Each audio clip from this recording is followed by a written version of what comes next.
right, last piece of the day. No name, no face. Hell, not much of a woman either. She's selling for the price of a busted chair. All right, last piece of the day. No name, no face.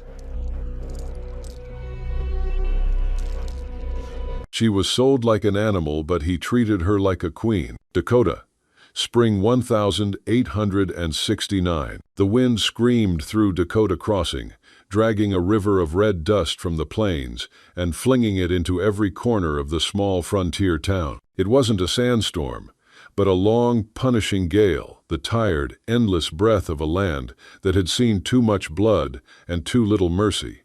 Dust clung to everything: hair, skin, clothes. It crawled into mouths and eyes, scraped against teeth, and left a bitter, metallic taste that no spit could wash away. A crowd had gathered around a rough wooden platform thrown together from warped planks. All men, coarse men, the kind whose hands had been shaped into claws by axes, hammers, and reins. Their shirts were stiff with old sweat, their trousers crusted with red earth, sawdust, and grease. The air reeked of tobacco and unwashed bodies, horse sweat and cheap whiskey, a smell that clung like a second skin. Their eyes were bloodshot and narrow, restless with the kind of hunger that had nothing to do with food. On the platform stood a woman, still, straight, unyielding. An old shawl of faded indigo clung to her head and shoulders, wrapping tightly around the right half of her face, as if it could keep the world out. Her dress was nothing more than rough, threadbare linen, the hem tattered and stained. Her feet were bare, dirt ground into the skin like a brand. Her wrists were loosely bound in front of her, the rope frayed and gray from too much use. She didn't tremble, she didn't bow her head, but her breathing came short and sharp, a thin thread of control stretched to breaking. Beneath the shawl, her eyes black, sharp, and unblinking scanned the crowd the way one might watch a pack of starving dogs. She saw the glee, the cruelty, the curiosity. She didn't see pity. The man with the gavel stood at the edge of the platform. His tin sheriff's badge was so tarnished it looked like a dead coin.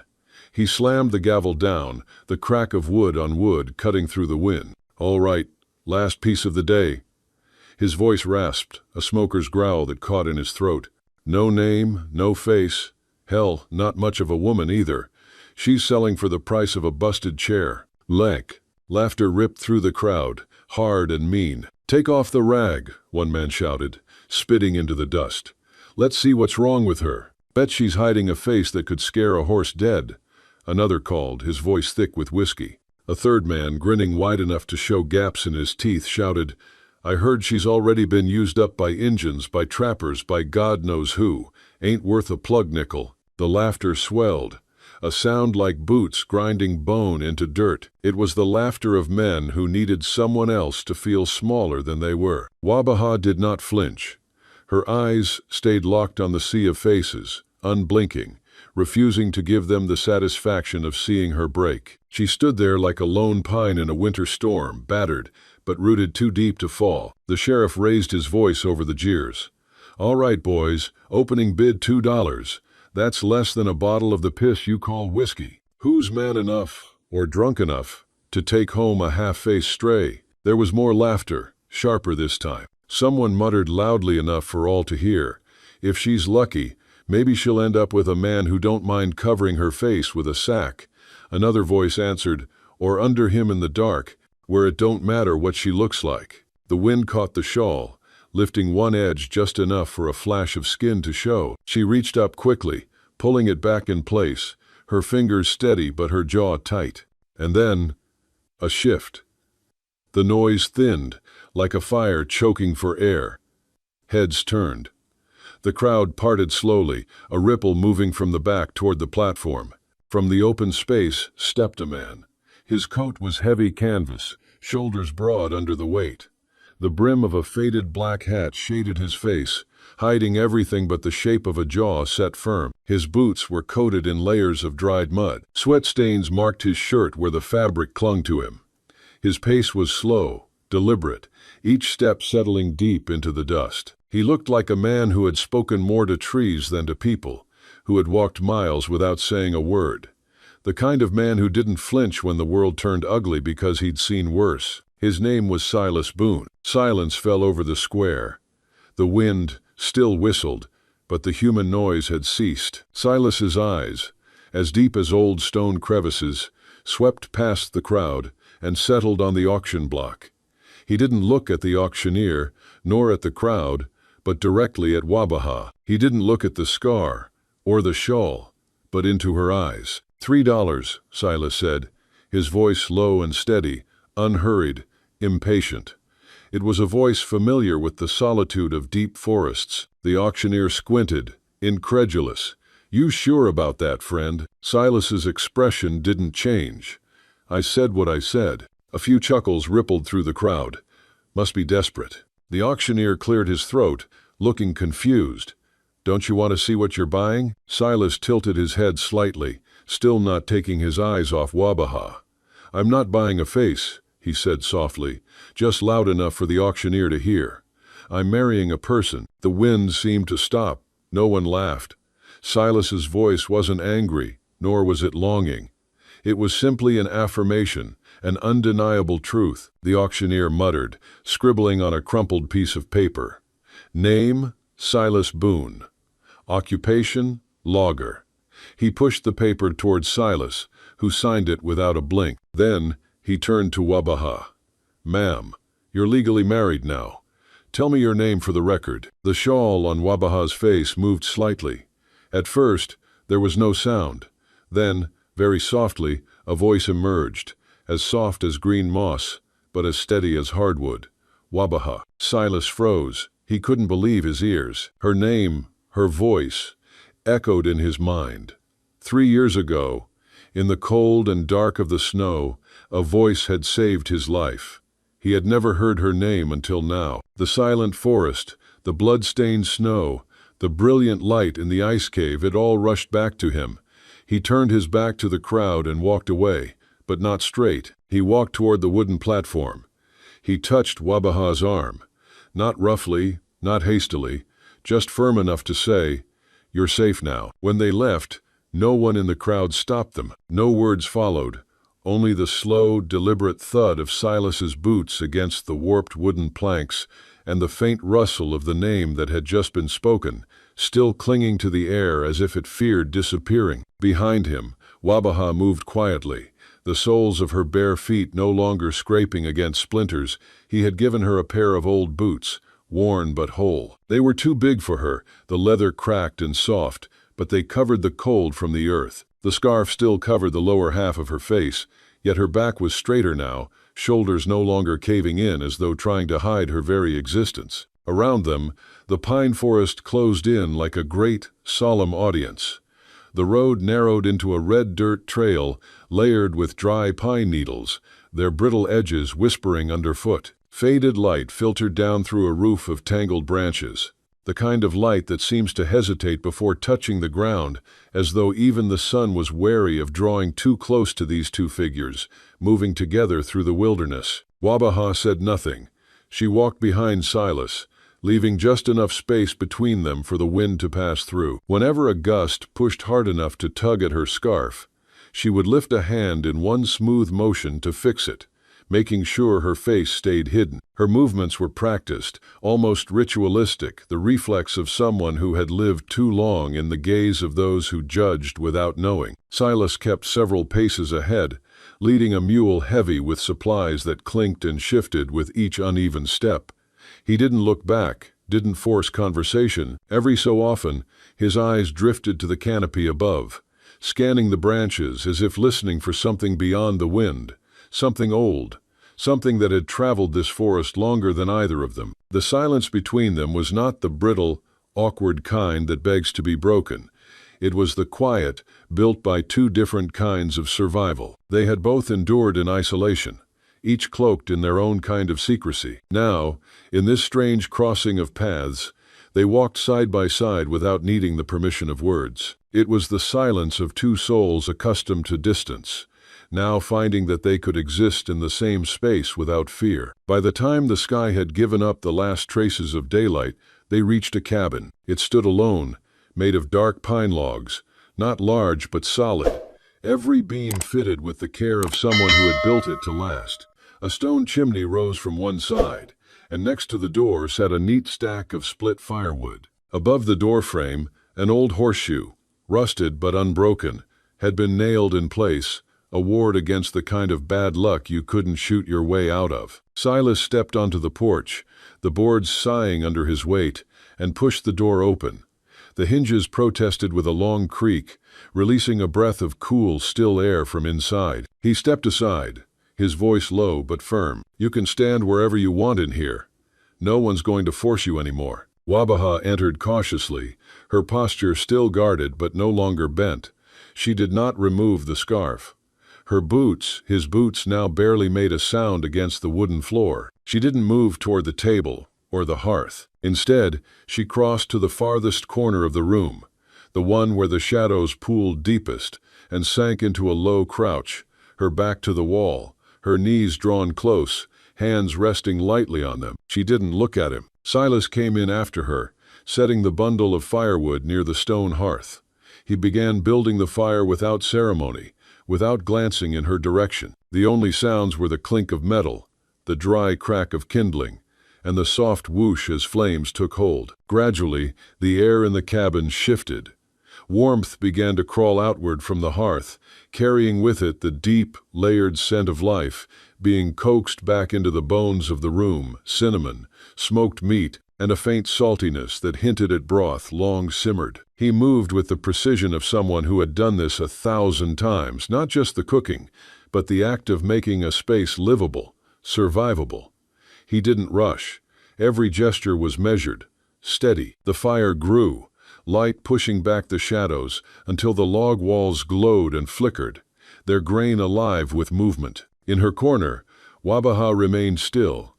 She was a small, dark silhouette against the far wall, the scarf breaking her outline into sharp planes of shadow and fabric. The firelight reached her in fragments, catching the edge of her cheekbone, sliding away.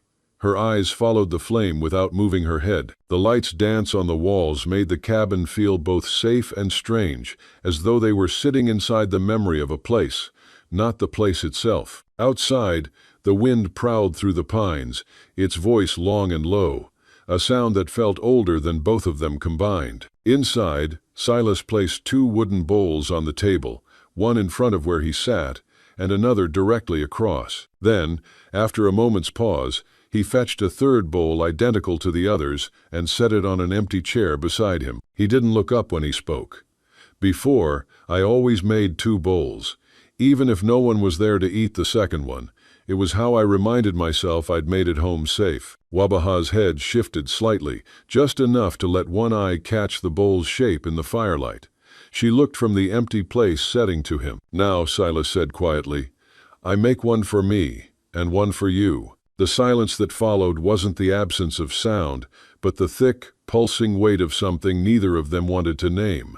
The fire popped softly, a log shifting in the grate. After a long while, Wabaha extended a hand toward the table. Her fingers curled around the bowl meant for her. The scarf stayed on, but her grip was firm despite the faint tremor in her hand. She kept her gaze on the bowl as she lifted the spoon, tucking it under the fabric to eat without revealing her face. Each bite was small, measured, but she finished the portion without leaving a trace. Silas said nothing, just cleared the bowls once she was done. She watched him the entire time, her head resting lightly against her knees. For the first time, she didn't flinch when he moved near. The firelight caught her eyes, steady now, their darkness no longer bottomless, but holding the faintest reflection of the flames. Outside, the wind shifted direction, carrying with it the smell of distant rain, though no drops would fall tonight. The forest would stand guard until morning, and the cabin would keep its warmth through the long hours. And in that small, flickering space between them, between the crackle of the fire and the soft scrape of wooden bowls being set aside, something began to take root. Not trust, not yet, but the kind of fragile knowing that 2 people who have survived too much can sometimes share without speaking at all. Later that night, after the fire had died down, leaving only the warm embers, Silas sat alone in front of the hearth. He didn't light a lantern. The firelight was enough, casting dancing shadows on the wooden walls like silent memories. 3 years ago, it had been a harsh winter, the cold turning pine needles to glass and lungs to fire. He had gone too deep into the forest, greedy for wood and arrogant. He slipped, dislocated his leg, and fell into a snowdrift with no trail. He had stopped fighting, but then rough hands had pulled him away. He remembered the pain, the sound of his body hitting rocks, and then the darkness. He woke up next to a fire in a small cave hidden behind an ice curtain. The fire crackled, and the scent of moss and bitter bark filled his nostrils. Opposite him was a silhouette, a woman. Half her face was covered with a shawl, exactly like the one Wabaha was wearing. "You don't need to know who I am," she said, her voice neither high nor low, just soft, measured, and weary. "But I won't let you die." He remembered the taste of the medicine, bitter, but he drank it. She bandaged his leg, propped it up on hot stones, and kept the fire going all night. When he woke up, it was morning, and she was gone. Only the fire remained, and beside it, a piece of cloth embroidered with pale purple wildflowers. He kept it, still holding it in his coat pocket. And now in the cabin, a woman with a similar voice, with similar quiet hands, and with a name, Wabaha. He closed his eyes. He didn't need proof. He had felt it from the moment she spoke at the auction block. Not the name, but the sound. He didn't tell her that night. He let the memory live within him, a silent understanding between past and present. He glanced at her small silhouette leaning against the wall, the shawl still on her face, her back still turned. The same fear, the same need to disappear. But this time, Silas thought, she wasn't alone anymore. And that might be the beginning of something that could survive even the cold snow. The next morning, the forest held its breath with caution. The mist still clung to the tree trunks like secrets unwilling to be revealed. A gentle breeze passed through the pine needles, high and slow, as if it, too, did not want to disturb anyone. Wabaha stepped out of the cabin alone. She walked softly, her arms crossed over her chest, heading toward a tall pine that stood like a sentinel on the edge of the clearing. The old shawl still covered half her face, but her steps were no longer trembling. Her back was straighter, not from pride, but because it was no longer hunched. At the base of the tree, she sat down, tilting her face slightly toward the early sun, filtering through the branches. With slightly trembling hands, she untied the knot of the shawl at the back of her neck. The shawl slipped down enough for her to breathe with her whole face in the wind. Her mouth, her nose, a small part of her cheek. It wasn't an act of defiance. It was a beginning. Silas saw her from the corner of the yard, where he was kneeling beside a wooden basin, oiling a saw blade. He didn't stand up, didn't call to her, but after a moment he spoke, his voice low and even, as if speaking to the trees rather than to her. "I was badly hurt once, in the middle of winter, lost near Black Ridge. I should have died there." His fingers still worked the saw blade, cleaning it, but someone found me, pulled me into a cave, saved my life. Wabaha didn't turn around. She wore a shawl, didn't say her name, only revealed her hands. He paused for a moment, then turned his head to the side, just enough for his words to carry further. "Your voice. It's just like hers." After a moment of silence, there was a very soft sound, the rustle of cloth against skin. He didn't flinch, even when he felt her eyes on him. When he finally looked up, she was looking directly at him. The shawl was in her lap. Her face was not disfigured. It was a human face, but it bore an unmistakable mark. A long curved scar ran from her right temple to just above her jawbone. The scar wasn't new or bleeding, but it was deep and permanent. She met his gaze, no longer hiding, but not defiant either, just raw. Her voice was as soft as a whisper. "The owner of the inn where I worked said I could keep the room if I gave him something else." She swallowed. I said no. He didn't like that. She looked down for a moment, then back at Silas. He broke in. I fought back, pushed him. He slipped. His head hit the stove. She looked straight into a distant memory. He died. I ran. Silas's jaw tightened, but he said nothing. They said I killed him on purpose, that I had enticed him, that it was all planned. Her voice trembled. There were no witnesses. No one believed me. She looked at her hands. They called me a liar, a whore, a murderer. Silas stood up, wiping his hands on a cloth. Wabaha continued, her voice even and low. They sold me to pay off his debts, passing me from hand to hand like cattle. They told me to cover my face so people would forget, so I would become invisible. She looked at the shawl in her lap. I wore this so others wouldn't look at me as if I were something toxic, so they wouldn't see the scar and judge my worth before I even spoke. She looked up at him again, her eyes glistening but fierce. I didn't ask to be saved. I didn't ask to be bought, but I was so tired of running. Silas didn't move toward her. He didn't touch her. He just nodded. "Thank you," he said, "for telling me." His voice was even, warm, sincere. "You didn't have to, but you did." She blinked hard, but no tears fell, only a breath. And in that breath, something had changed. For the first time since she arrived, she was no longer a shadow. She was a woman with a name, a story, and a face. And Silas had seen all three, and hadn't turned away. The sunlight seeped into the cabin slowly the next morning, a cautious, golden light pouring through the narrow window above the table. Dust motes turned lazily in the beam like tiny spirits dancing, blessing the stillness. The air in the cabin was quiet, not with fear anymore, but with the hush of an understanding, like a breath held in the space after something fragile has been shared and carefully received. Wabaha had said almost nothing since yesterday, but she hadn't reached for the old shawl. She no longer pulled it up to cover her face before sleeping, no longer kept it at the foot of the bed like a shield waiting for a battle. Her hair, unbound and tousled from sleep, rested on her shoulders as she rose from the small bed. Her steps were still cautious, her posture still guarded, but something tiny about her presence had shifted. It was like the ground beginning to thaw beneath the snow. She squinted at the light flooding in through the window and walked toward the table, expecting the familiar things: a coffee tin, a wooden bowl she washed every night, an old spoon. But she stopped. Something new was waiting for her. A small mirror. It stood upright, silver-framed, old at the edges, but polished clean. It was angled just perfectly to catch the rising sun, to illuminate, not to expose. Beside it was a sea-blue silk scarf, faded but soft and neatly folded, as if it had once been a treasure. There was no note, no gesture pointing to it, just the mirror and the scarf placed there, as if they had always belonged on that table, and as if she had always been meant to find them. Wabaha stared at the objects for a long time. She didn't move. She approached the table slowly, as if afraid the mirror might reflect something she couldn't bear. But when she got close, she looked into it. The scar was still there. It would always be there. But so was the woman behind it. Her gaze lingered, then shifted to the scarf. She lifted it with both hands.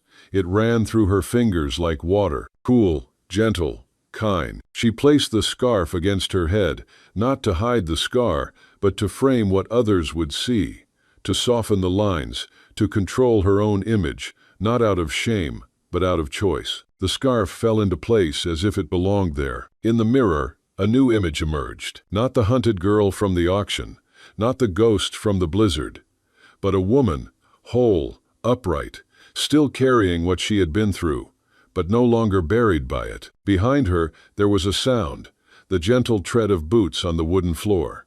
She didn't turn around. She didn't need to. Silas stood in the doorway, one shoulder leaning against the frame. He had entered without a word. That was his way. But his expression was not one of caution or surprise. It was one of quiet reverence. He tilted his chin toward the scarf. "That was my wife's," he said, his voice even. "She wore it whenever she needed to feel like herself again." Wabaha's fingers touched the silk near her temple. "I thought maybe it would suit you, too," he added. She turned slightly toward him, no longer avoiding or guarded. He held her gaze, unblinking. Then, with a voice as soft as moss and as firm as an anchor, he said, "Anyone who tries to shame you for what you've survived is blind." A moment passed, and the blind have no right to judge beauty. Her throat tightened. Tears fell slowly, but they fell. Not sharp, desperate tears, but warm, cleansing ones. She looked at herself again. Then gently, she reached out and placed her palm flat against the mirror, touching her own reflection. And for the first time in a very long time, Wabaha allowed herself to be seen. The peace they found in the woods did not go unchallenged. It never did in places like this. Trouble arrived on horseback, alone, under a bruised purple sky.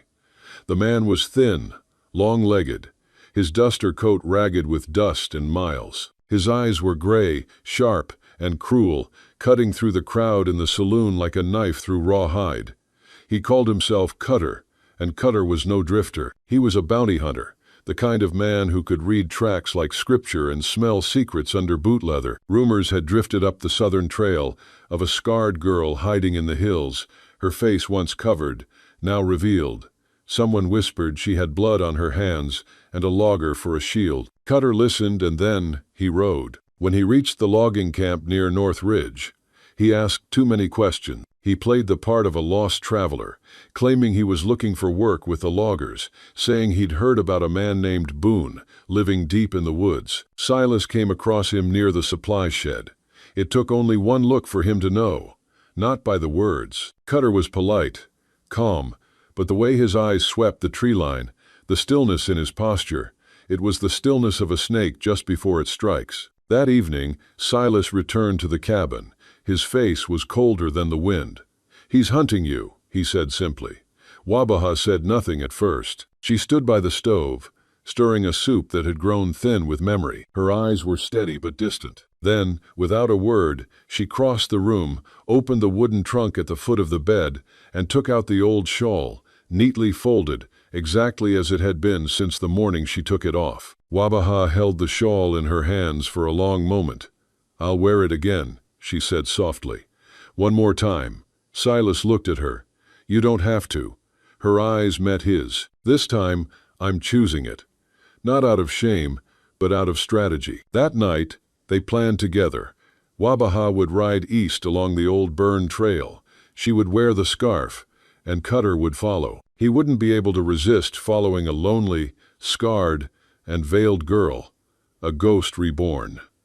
Silas would go over the mountain pass, ride across, and meet the sheriff in town. If the plan worked, Cutter would ride straight into a trap. And it did.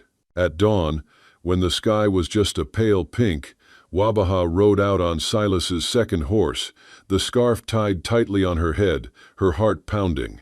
This time, she didn't tremble. She looked straight ahead. By dusk, Cutter had taken the bait. He followed her deep into the eastern rock falls, where Silas was waiting with the sheriff and 2 men from the mountain patrol. Cutter drew his gun first, but not fast enough. He was disarmed, tied, and thrown onto his own horse, charged with illegal pursuit, attempted assault, and murder. Wabaha had watched it all from a high ridge, her figure still hidden by the shawl. Only when Cutter was long gone did she ride down. When she reached Silas, he stepped forward to help her dismount. She let him. Then, slowly, she reached up and untied the knot of the shawl covering half her face. The shawl slid down. She folded it once, then twice, and held it in her hands, staring at the cloth. Silas watched her, unsure what she would do. She looked up at him, her expression calm, but no longer afraid. "It saved me again," she said, "not because it hid me, but because I used it." He nodded. "So what will you do with it now?" She looked at the trees, at the fading trail, at the world she had once passed through like a shadow. She folded the scarf one more time and tucked it under her arm. "I'll keep it," she said softly. "Not as a cage, but as proof." Silas raised an eyebrow. "Proof of what?" She smiled. "That even what once was my prison can become my shield, if I choose it to be." And for the first time, there was light in her voice. Not the light of laughter, but the light of a woman who has survived the darkness and can now name it. It was mid-afternoon when there was a knock at the door. A slow, uncertain knock. Not a demanding knock, but a knock of permission. Silas opened the cabin door to find a woman on the porch. Her dress was worn, stained from the road, and her boots carried the red dust of long trails. Her skin was dark, her posture straight, her eyes cautious but kind. She held her hat in both hands. "My name is Mavis," she said. "Mavis Green. I used to work at Ridley House. Kitchen help." mostly cooking. Behind Silas, Wabaha stepped into the doorway. She stopped dead when she saw the woman. Mavis took a step back, then stopped. "I heard you were here," she said softly, "and I thought it was time I stopped being a coward." The wind sighed softly through the pines as the silence stretched between them. "I saw what happened that night," Mavis said. "Saw him drag you into the back room. Heard you screaming, heard the crash, but I didn't speak up. I needed the job. I needed to eat." Wabaha's fingers tightened on the doorframe. "I'm not proud of it," Mavis continued, "but I can make it right now if you'll let me." Later, at the table, beside cups of tea, Mavis recounted everything, the details that only someone who was actually there would know. She described the bruises, the blood, and the subsequent silence. "I should have said it then," she whispered, "but I'll say it now. You told the truth. With Silas's help, they wrote it all down." Mavis signed the affidavit with a strong, careful hand. The letter was sealed and sent to the nearest justice office by a mounted courier. Weeks passed. The forest grew greener. The sky grew warmer. Then one morning, the sheriff rode up with a single envelope in his hand. Silas opened it on the porch, reading it twice before going inside. Wabaha took it with both hands. The words were few. Charges against Wabaha Crow dropped, case closed, arrest warrant recalled. She read them over and over. Wabaha stepped outside, past the woodpile, past the horses, and down to the tree line.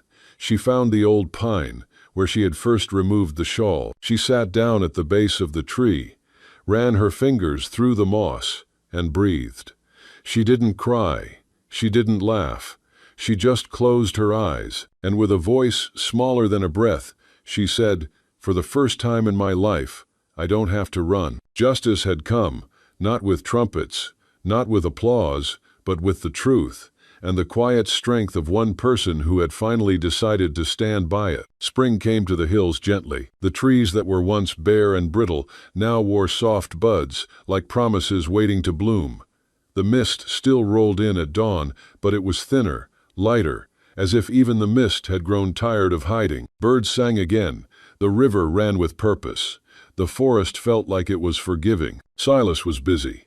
With spare logs and a quiet attention, he built a modest wedding arch just outside the cabin, near the edge, where the wildflowers were starting to grow. It wasn't a fancy arch, 4 upright wooden posts, a simple arch covered with linen, but it stood firm, just like him. They invited only a few people. Mavis came, smiling brightly in a dress that didn't quite fit but suited her spirit. The old blacksmith from town brought a bottle of hard cider. The grocer's wife brought a basket of bread and a bunch of mountain lavender. They weren't many, but they were enough. Inside the cabin, Wabaha stood before the small mirror Silas had left for her months ago. Her dress was simple, hand-sewn muslin, a creamy color, but it fit perfectly because she had made it herself with steady hands and quiet late nights. On her head, she wore a wedding veil. It was the sea-blue silk scarf Silas had given her, the one that had been a symbol of his initial acceptance. Now, she didn't use it to cover her face, but to adorn her hair, to veil what had once been her shame, her fear, her name. When she stepped out of the cabin, the forest fell silent. Silas stood under the wooden arch, his arms crossed over his chest, his heart full. He had trimmed his beard, polished his boots, and ironed his one good shirt without a single sap stain. But none of that mattered when he saw her. She moved slowly, as if the ground had finally given her permission to be seen. And she was beautiful, not because the scarf hid the scar, but because she had chosen to wear it in her own way. When she drew near, Silas took her hand. His voice was low and warm, but every word was firm. "It doesn't matter what's hiding your face," he said. "You were always the woman I chose from the start." He paused, looking into her eyes. "And now, you're the woman I swear to stand beside until the end." Wabaha smiled, not with the caution of someone who has been hurt, but with the peace of someone who has finally been healed. She whispered, "And I swear the same to you." There was no priest, no vows read from a book, just them and the trees and the people who mattered most. And as they kissed, soft and sure, The wind picked up just enough to make the scarf flutter gently. A few drops of rain fell, light as a breath. That evening, as the fire crackled and laughter mingled with the birdsong, Wabaha sat next to Silas on the porch. The sea-blue silk scarf was neatly folded in her lap. She ran her fingers lightly over the embroidery. Mavis sat nearby on a large log, next to the old blacksmith. She whispered, "I never thought a scarf could be so beautiful." The blacksmith took a sip of his hard cider, his eyes on Wabaha and Silas. "It's not the scarf," he said, his voice husky and weathered, "but what she made it into." Wabaha heard their words. She looked at Silas, and he just gave a slight nod, a small smile playing in his eyes. She looked down at the scarf in her lap. It was still the same scarf, but now it was no longer a disguise. It was a possession of her own, a part of her story. Everything that had once been her prison had now become her shield. Her choice had transformed everything. In the flickering light of the campfire, she saw Mavis, no longer the scared woman from the past, but a woman who had found her courage. She saw the old blacksmith, who had seen the truth behind the rumors. She saw Silas, who had seen her even when she tried to hide herself. This wasn't a glorious victory, but it was a healing. Little by little, the invisible wounds had begun to close. They sat there until the last guests had gone and the stars began to appear. The forest, which had once been Wabaha's prison, now embraced them like a home. The night sky stretched overhead, a dark blanket embroidered with 1,000 twinkling lights. Wabaha leaned her head against Silas's shoulder, her hand resting on his. "It's funny," she said, her voice soft. "This thing used to carry all my fears." He looked down at her, his eyes gentle. "And now?" She smiled. "Now it carries all my choices." Silas nodded, intertwining his fingers with hers. They sat like that until the stars shone brightly, and the forest, which had once been their prison, now embraced them like a home. Under the tall pines, Wabaha and Silas had found what so many had lost in this wild land: peace. They had found it, not by forgetting the past, but by accepting it. Their love didn't erase the pain, the scars, or the silence, but it had turned what once bound them into something that could bless them. Because sometimes in the Wild West, survival isn't just about clinging to life, it's about choosing what to cling